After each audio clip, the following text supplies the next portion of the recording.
Hello friends, कैसे हैं आप। मैं Awdhesh Kumar Sharma exam card live class में आपका हार्दिक स्वागत करता हूं। विद्यार्थियों, हाल ही में एसएससी जीडी की एक परीक्षा आयोजित हुई है। उसमें मैं आपको 13 फरवरी शिफ्ट संख्या 4 का हिंदी विषय का पेपर सॉल्व करने के लिए उपस्थित हुआ हूं तथा बंधुओं में आपको जानकारी देना चाहता हूं कि हमारे इस लाइव चैनल पर हमारे कई बहुत सारे अनुभवी अध्यापक बंधु आपके जीवन को सुगम बनाने के लिए बहुत ही सार्थक प्रयास करते हैं। सभी ने अपनी अपनी सब्जेक्ट पर पूरा काम किया है। तो मैं आपको 13 फरवरी के शिफ्ट संख्या 4 की हिंदी पार्ट को सॉल्व करने के लिए उपस्थित हुआ हूं। तो चलिए आइए मिलते हैं प्रश्न नंबर 1 पर। विद्यार्थियों, प्रश्न को देखिए। एक अच्छे निबंध में बुद्धि और हृदय का सामंजस्य होना चाहिए। उक्त वाक्य में प्रयुक्त सामंजस्य के स्थान पर विद्यार्थियों क्या मांगा है? सामंजस्य के स्थान पर समानार्थी शब्द क्या है? सामंजस्य, और इसका क्या होना चाहिए? समानार्थी। तो सामंजस्य का मतलब समन्वयक हो सकता है। सामंजस्य का मतलब है वैचारिक एकता हो सकती है। सामंजस्य का मतलब है विचारों में मेल हो सकता है। अब आपको देखना है, एक अच्छे निबंध में बुद्धि हृदय का समुदाय होता है। समुदाय सामंजस्य का पालन नहीं करता है। एक अच्छे निबंध में बुद्धि हृदय का सौष्ठव होता है, ये इसका पालन नहीं करता है। एक अच्छे निबंध में बुद्धि और हृदय का समन्वय होता है, ये सामंजस्य शब्द का पूरी तरह से पालन करता है। एक अच्छे निबंध में बुद्धि हृदय का मिश्रण होता है, ये पालन नहीं करता, ये पालन नहीं करता, ये पालन नहीं करता। इसलिए उत्तर क्या होगा? ये होगा। क्वेश्चन संख्या 2 की ओर ध्यान देना। नकटा, रिक्त स्थान। उपर्युक्त वाक्य में रिक्त स्थान के लिए उपयुक्त निम्न में से क्या होगा? यानी शब्द क्या दिया है? नकटा। अब इसका अर्थ देखना है। का अर्थ होता है जिसका अंगूठा कटा हो। अरे भाई, नकटा का मतलब है नाक कटी हो। नकटा का मतलब है जिसकी नाक कटी हो। तो अंगूठे से कैसे मिलान हो जाएगा? नहीं होगा। जिसका नाम कटा हो, नहीं होगा। जिसका कद छोटा हो, नहीं होगा। नकटा का अर्थ है जिसकी नाक कटी हो। उसको क्या कहते हैं बंधुओं? नकटा।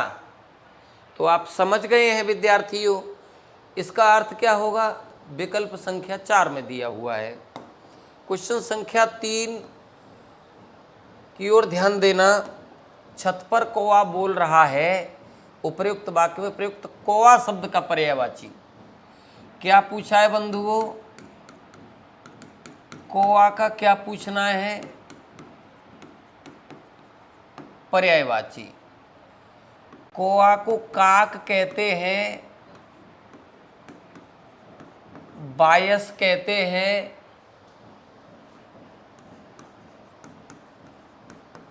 चांडाल कहते हैं। ये कौवे के पर्यायवाची हैं विद्यार्थियों। तो अब तो फर्स्ट ऑफ ऑल ही मिल गया। काक का मतलब क्या है?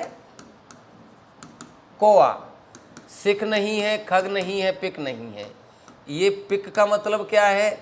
कोयल। खग का मतलब क्या है? पक्षी। और सिख का मतलब क्या है? चोटी। और काक का मतलब क्या है? कौवा। तो विद्यार्थियों समझ पा रहे हैं क्वेश्चन संख्या 3 का विकल्प कौन सा है? पहला उत्तर होगा। आगे क्वेश्चन नंबर 4 में देखिए।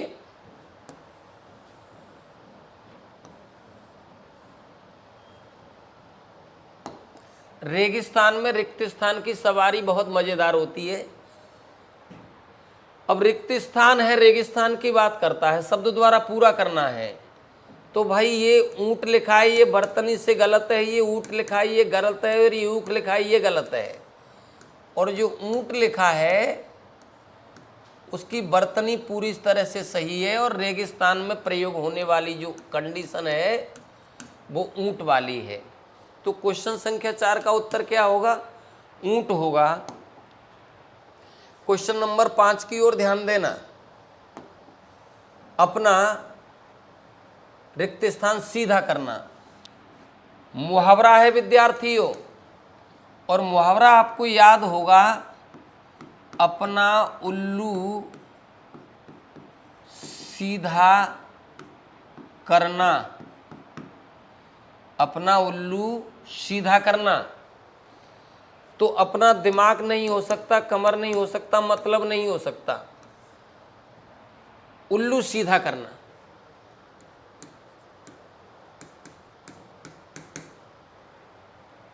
क्वेश्चन संख्या 5 का उत्तर क्या होगा? फोर्थ वाला विकल्प। क्वेश्चन संख्या 6 की ओर ध्यान देना। तुम्हारा गांव किधर को है? इस वाक्य में अशुद्धि पहचाने। है सही लिखा है, तुम्हारा सही लिखा है, ये सही लिखा है, किधर को है और गांव। तो रियल में सेंटेंस होना चाहिए किधर, और इसमें जोड़ दिया को, यही इसकी गलती है। सेंटेंस होना चाहिए तुम्हारा गांव किधर है, ये होना चाहिए था, और लिख दिया है किधर को। तो विद्यार्थी समझ पा रहे हैं आप गलती कहाँ है? गलती तीसरे विकल्प में है। क्वेश्चन संख्या 7 की ओर ध्यान देना। क्वेश्चन संख्या 7 में लिखा हुआ है कि नीचे दिए गए शब्द के उचित वाक्यांश के लिए विकल्पों में से चुनिए। निरंकुश शब्द क्या है? निरंकुश। और निरंकुश का मतलब है जिस पर किसी का अंकुश नहीं हो।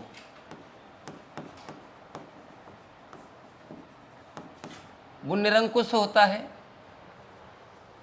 तो जिस पर नियंत्रण किया गया है वो तो निरंकुश का पालन नहीं करता है।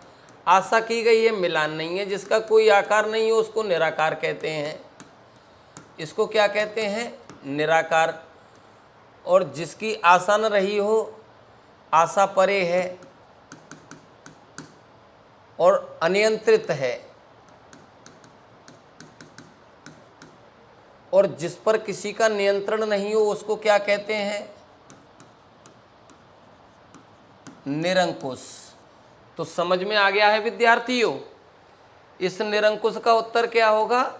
इस फोर्थ वाले विकल्प में। क्वेश्चन संख्या 8 की ओर ध्यान देना। निम्न वाक्य में रेखांकित शब्द के विकल्प में कौन सा सर्वाधिक उपयुक्त होगा? मैंने तलवार द्वारा शत्रु को मार दिया। रेखांकित में लिखा है द्वारा। तो विद्यार्थियों जो द्वारा कंडीशन है वहां से को प्रयोग किया जा सकता है। मैंने तलवार से मार दिया है या तलवार के द्वारा मार दिया है। अब सेंटेंस में देखना है तो ने तो नहीं हो सकता है बंधुओं। मैंने तलवार को नहीं हो सकता है, तलवार से मारा जाता है विद्यार्थियों, वह नहीं होगा। तो क्वेश्चन संख्या 8 का उत्तर क्या होगा? विकल्प संख्या तीसरा। मैंने तलवार से शत्रु को मार दिया, ये सेंटेंस बिल्कुल करेक्ट है। तो उत्तर यही होगा ना। क्वेश्चन संख्या 9 की ओर ध्यान देना।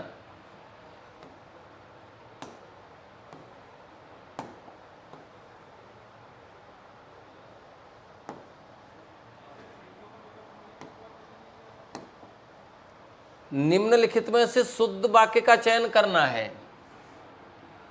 किसका करना है? शुद्ध वाक्य। बंधुओं 4 वाक्य दिए गए हैं, तो किसी में काल की, किसी में कारक की, किसी में क्रिया की, किसी में लिंग की, किसी में वचन की, इस प्रकार की अशुद्धियां हो सकती हैं। तो किसमें अशुद्धि है उसका चयन करना है।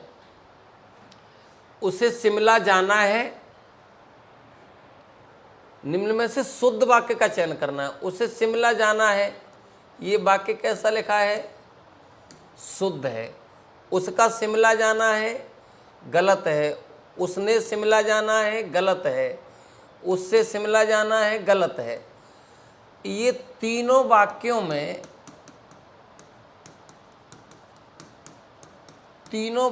में कारक संबंधी अशुद्धि है और ये पूरी तरह से सही है। तो क्वेश्चन नंबर 9 का उत्तर मिल गया आपको, यही होगा। चलिए क्वेश्चन नंबर 10 की ओर मिलता हूं आपसे।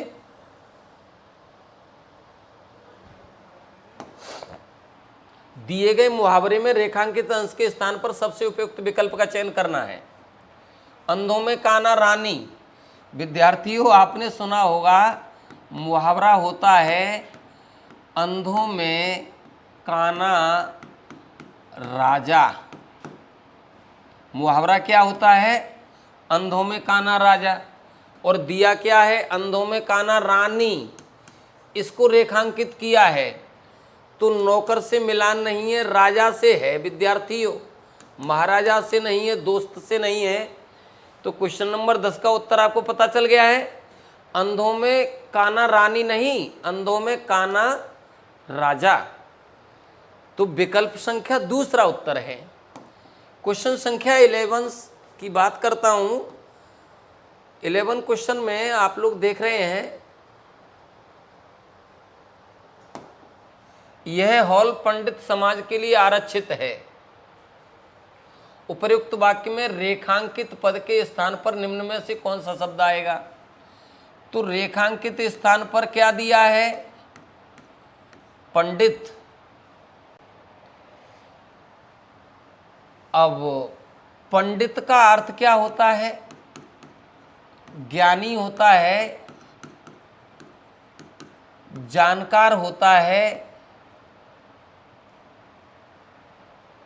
और पढ़ा लिखा। ये पंडित का अर्थ धारण करते हैं। अब पंडित के अर्थ की बात करते हैं, एक शिक्षित हो सकता है। तो पंडित का अर्थ क्या है? ज्ञानी, जानकार, पढ़ा लिखा, शिक्षित। अब हमको देखना है विद्यार्थियों, मूर्ख को तो पंडित नहीं कह सकते, बुद्ध नहीं है, गरीब नहीं है, ये शिक्षित दिया हुआ है। समझ गए हैं स्टूडेंट्स? ये शिक्षित जो शब्द दिया है वो पंडित के लिए आया हुआ है। इसका उत्तर क्या होगा? फोर्थ वाला।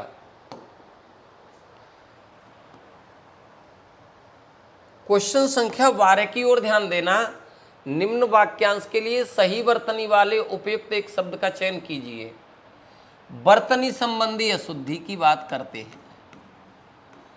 और विद्यार्थियों, वर्तनी को आप समझते हैं स्पेलिंग या लिखना या अक्षर। तो आस्तिक सही लिखा है, आस्तिक गलत है, आस्तिक गलत है, आस्तिक गलत है। इसमें सा की गलती है, इसमें सा की गलती है और इसमें खा की गलती है। ये तीनों गलती हैं। पूरी तरह से सही कौन सा है? एक वाला। तो समझ गए विद्यार्थियों, क्वेश्चन नंबर 12 का उत्तर क्या होगा? एक में। क्वेश्चन नंबर 13 की ओर ध्यान देना। निम्न शब्द के पर्यायवाची शब्द का किस वाक्य में प्रयोग किया गया है? पूछा क्या है विद्यार्थियों? पर्यायवाची। अब पृथ्वी का पूछा है विद्यार्थियों। पृथ्वी का पर्यायवाची मैं लिखता हूं धरा, धरती, भू, भूमि, अवनी, धरित्री। ये पृथ्वी के पर्यायवाची हैं। वसुधा है, ये पृथ्वी का पर्यायवाची है। अब देखते हैं विद्यार्थियों इनमें से कौन सा मिलान करता है। वसुधा हरी भरी है, पहले ही मिल गया बंधु को। ये वसुधा ही पृथ्वी का पर्यायवाची है। सरता किसका है? नदी का। किसलय किसका है? कोपलें जो होती हैं पत्तों की, पेड़ों की। और भागीरथी किसका है? गंगा का। और पृथ्वी का क्या है? वसुधा। तो उत्तर क्या होगा? ये वाला होगा। क्वेश्चन संख्या 13 का विकल्प नंबर 1 उत्तर होगा। क्वेश्चन संख्या 14 की ओर बात करते हैं। यदि पूत कपूत हो तो माता पिता का जीवन व्यर्थ हो जाता है, और यदि रिक्त स्थान हो तो सार्थक। विद्यार्थियों क्या आया है? पूत कपूत। इसका मतलब क्या है? बुरा पुत्र। पूत कपूत का मतलब क्या है? बुरा पुत्र। तो अगर किसी माता पिता का बुरा पुत्र है तो माता पिता का जीवन कैसा हो जाएगा? नरक के समान, बर्बाद हो जाएगा। और यदि हो तो सार्थक। अब यहां निरर्थक और व्यर्थ की बात की है, यहां सार्थक है, तो इसी का विपरीत करना पड़ेगा। तो क्या निकल के आएगा? पूत सपूत निकल करके आएगा। इसका मतलब है अच्छा पुत्र, ये निकल करके आएगा। देखिए मिलान करते हैं अभी कहीं से भी। उद्योगी तो उद्योग करने वाले को कहते हैं, दुपूत कोई नहीं होता, विज्ञ जानकार को कहते हैं। और सपूत का मतलब क्या है? अच्छा पुत्र। तो यहाँ क्या आएगा? अच्छा पुत्र आएगा। अच्छा पुत्र होगा तो जीवन सार्थक होगा। उत्तर क्या होगा? ये वाला होगा, फोर्थ वाला स्टेप होगा। क्वेश्चन संख्या 15 की ओर बात करेंगे।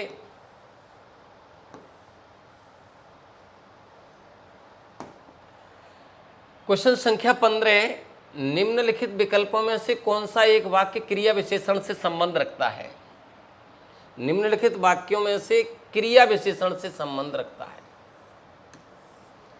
और क्रिया विशेषण क्या है? क्रिया की विशेषता बताने वाला। क्रिया की विशेषता बताने वाले को क्रिया विशेषण कहते हैं। हम पढ़ते हैं, कोई विशेषता नहीं है। पिता का कर्तव्य है कि संतान का पालन करे, कोई विशेषता नहीं है क्रिया की। वे कमाते हैं, सामान्य कथन है। किशन बहुत तेज दौड़ता है। विद्यार्थियों क्रिया क्या है? दौड़ना। और कैसे दौड़ना? तेज।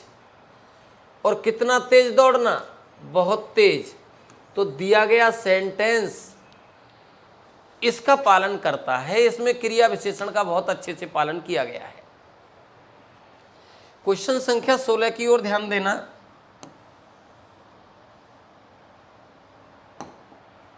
निम्नलिखित गद्यांश में से कुछ शब्द हटा दिए गए हैं। दिए गए विकल्पों में से सहायता से रिक्त स्थानों की पूर्ति करनी है।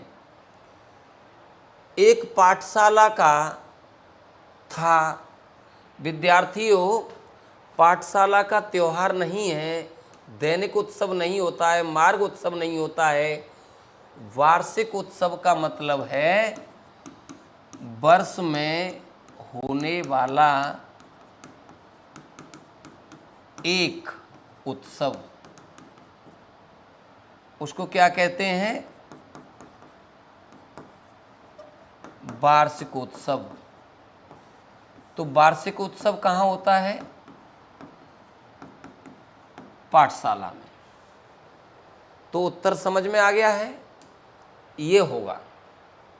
क्वेश्चन संख्या 16 में क्या भरा जाएगा? वार्षिक उत्सव।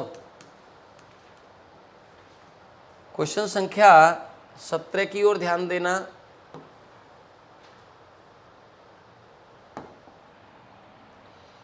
मैं भी बुलाया गया।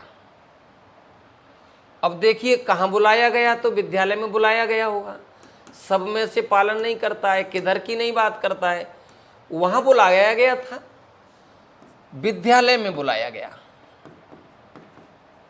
विद्यालय का क्या था? वार्षिकोत्सव। और वहाँ मैं बुलाया गया, तो उत्तर आएगा वहाँ।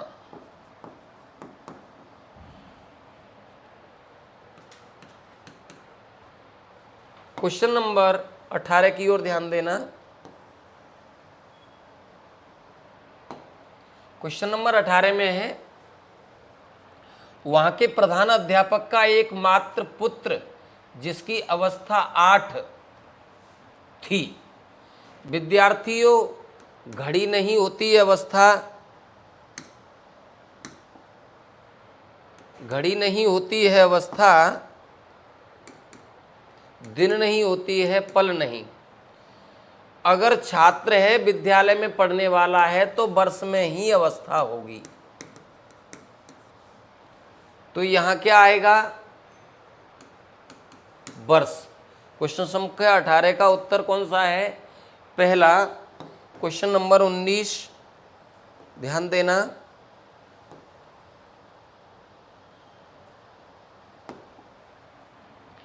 बड़े लाड़ से नुमाइश में मिस्टर हादी के कोलू की तरह दिखाया जा रहा था। उसका मुंह पीला था, आंखें सफेद,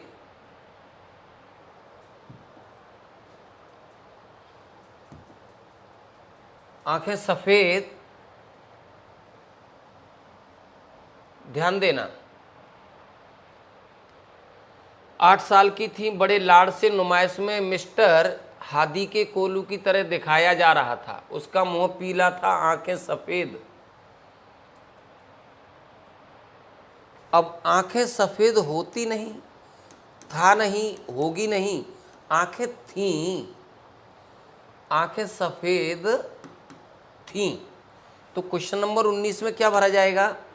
ये थी वाला आना चाहिए। दृष्टि भूमि से उठती नहीं थी। रिक्त स्थान पूछे जा रहे, उनका हर उत्तर दे रहा था।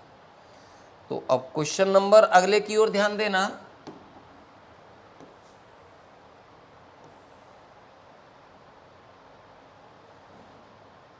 Question number 20।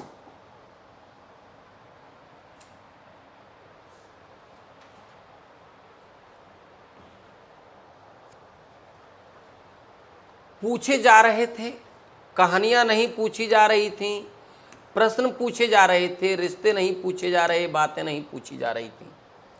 तो विद्यार्थियों, क्वेश्चन संख्या 20 का उत्तर क्या होगा? उसमें प्रश्न पूछे जा रहे थे। इस प्रकार विद्यार्थियों, मैंने 20 प्रश्नों को पूरा किया है। आगे ध्यान देना। स्क्रीन चेंज करिए सर। विद्यार्थियों,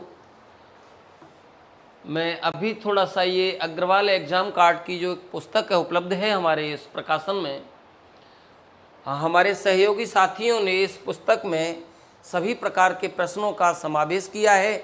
विगत परीक्षा में पूछे गए परीक्षाओं के प्रश्नों का हर संभव यथास्थान प्रयास किया गया है और प्रत्येक प्रश्न को सॉल्व करने का बहुत ही सरल ढंग से उपस्थितिकरण किया है इस पुस्तक के अंदर।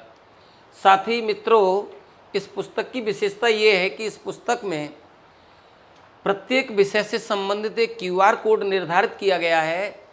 तो यदि आप पुस्तक खरीदते हैं, पुस्तक पढ़ते हैं, किसी प्रश्न को करने में आपको असुविधा होती है, तो हिंदी हो, इंग्लिश हो, मैथ, रीजनिंग या GS, किसी भी सब्जेक्ट के प्रश्न पर आपको रुकावट आ रही है, उसके QR कोड को स्क्रीन करते हैं, उसका सॉल्व आपको वीडियो सॉल्यूशन मिल जाएगा इस पुस्तक के अंदर।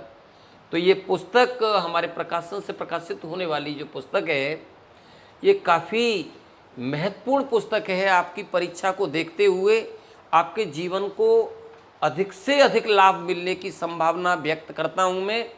तो साथियों, आप इस पुस्तक को प्राप्त कर सकते हैं और इस पुस्तक को पढ़ करके अपने भावी जीवन को सफल बना सकते हैं। विद्यार्थियों, आप स्वयं इस पुस्तक को खरीदें तथा अपने और मिलने वाले सहयोगी मित्रों को भी इस पुस्तक को खरीदने के लिए निर्देश करें। धन्यवाद स्टूडेंट्स। ओके।